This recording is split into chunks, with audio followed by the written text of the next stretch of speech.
How's it going, everyone? With the free agency pretty much over with, yeah, we still might sign a free agent here or there, but for the most part, it's pretty much completed and the well's dried up. So we turn our attention to the draft. And on this one, and for pretty much all the players that the Packers invite, are the top 30 visits. So every team gets 30 players they can invite to have a private workout, interview them, see how their mindset is, and get an idea of who these players are. And it's actually been a very key or a big key part for the Packers. A lot of players they bring in for visits, they tend to draft. And to kind of put it in perspective, for the Packers in 2018, 7 players in their top 30 were either drafted or acquired by the Packers. Then in 2019, 6 of those players were drafted or acquired. In 2020 and 2021, they don't really count considering they had an unlimited amount due to the COVID years. But then in 2022, they had 6 of their top 30 picks that were drafted or acquired by the Packers. Key ones being from Devontae Wyatt and Christian Watson in that draft. And then last year, we had 7 players that were drafted or acquired by the Packers. Main ones kind of being like Dontavian Wicks and Carl Brooks. And it kind of gives us a little bit of an insight of where the Packers are kind of gearing towards and who they're looking at, because they do actually use this time to figure out if they want to draft a player and how high they might want to go. So for this one, we are actually going to start off with one of the top linebackers in the draft, and that's Edgerrin Cooper. He is the linebacker from Texas A&M. Now, according to the consensus draft board, he's currently the 44th overall best player in this year's draft and the top linebacker. Now, when looking over to his measurables and his RAS score, Edgerrin Cooper comes in at 6'2", and weighs 230 pounds, so a little bit on the leaner side. He had a RAS score of a 9.34, which is really high, ranked 175th out of 2,649 linebackers from the years 1987 to this year. And the Packers really love players with high RAS scores, so that's very good to see. He also had a 34.5 vertical and a 9-foot 10-inch broad jump. But his biggest one is his 40-yard dash. He ran a 4.51, which was extremely fast, which was good for tied for third in the fastest 40-yard dash out of linebackers, only behind Peyton Willis and Kalen DeLoach. And according to PFF, he was the second-ranked linebacker this year and had a 90.8 defensive grade for them, an 87.6 rush defensive grade, 86.4 pass rushing grade, and an 85.5 coverage grade. So very good on PFF's front. Now, for his collegiate career, he played at Texas A&M for 4 years, but in his first year, he didn't really play at all and played in 2 games.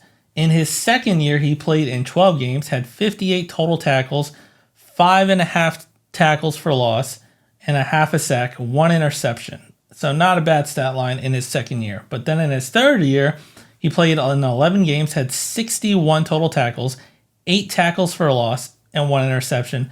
And then in his final year, played 12 games, had 84 total tackles, and 17 tackles for a loss and 8 sacks. So definitely increased in that production, and which helped him be a standout and one of the top linebackers this year. And for his accolades, he was first team AP All-American and first team All-SEC. And now for the positive for Edgerrin Cooper of what makes him such a good player is, well, his speed. He's one of the fastest linebackers in this year's draft, and he just pretty much pops out when you watch him. He is extremely fast. He attacks the ball carrier very well and is very unafraid to get physical and lay down a hit with them.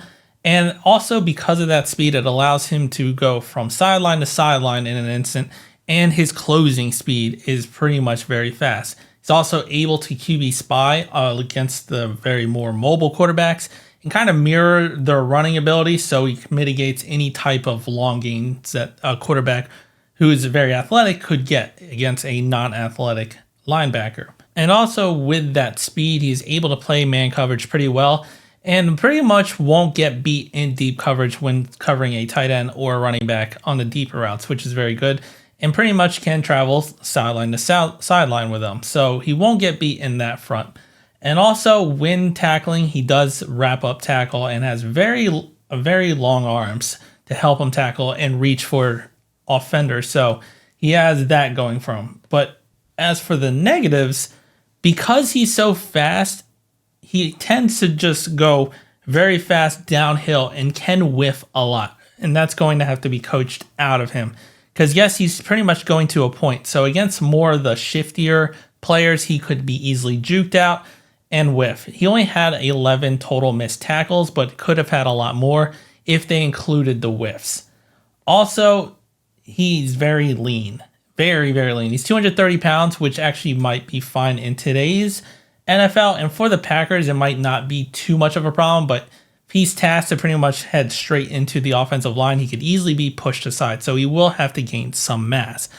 But how much mass can he obtain without losing all that speed and explosiveness? So it'll be kind of a tight line wire on that front. But overall, for Edgerrin Cooper, he is the top linebacker, and the Packers have a desperate need kind of at the linebacker position. Because currently we only have Quay Walker, then Eric Wilson, Isaiah McDuffie, and that's about all. Like there needs to be improvement considering we are shifting to a 4-3. So Edgerrin Cooper is the top linebacker that a lot of people would like to go for. Now it's just dependent on where does Goody feel like he should take him, because I highly doubt he's going to view him as a first-round talent. A lot of people aren't viewing him as a first-round talent. But will he drop far enough for us to pick at second? Will Goody want to trade up a little higher into the second round to try to trade for him?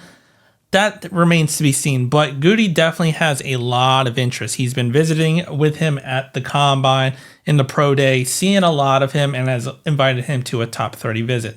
So there's a lot of interest on the front for Gutekunst and the Packers, which makes a lot of sense because we didn't improve our linebacking needs in the free agency, and there are pretty much no linebackers left in free agency. And also, unfortunately, this is considered to be a weak linebacker draft class. So it's going to be interesting what Gutekunst sees and what we decide to do and how the draft board or how the draft kind of falls to us. But let me know what you think down in the comments. I'll be definitely making a video of every player that the Packers invite to a top 30 visit to get some insight of who these players are and why the Packers are probably going for them. If you liked the video, hit the like button, subscribe to the channel, and as always, go Pack Go.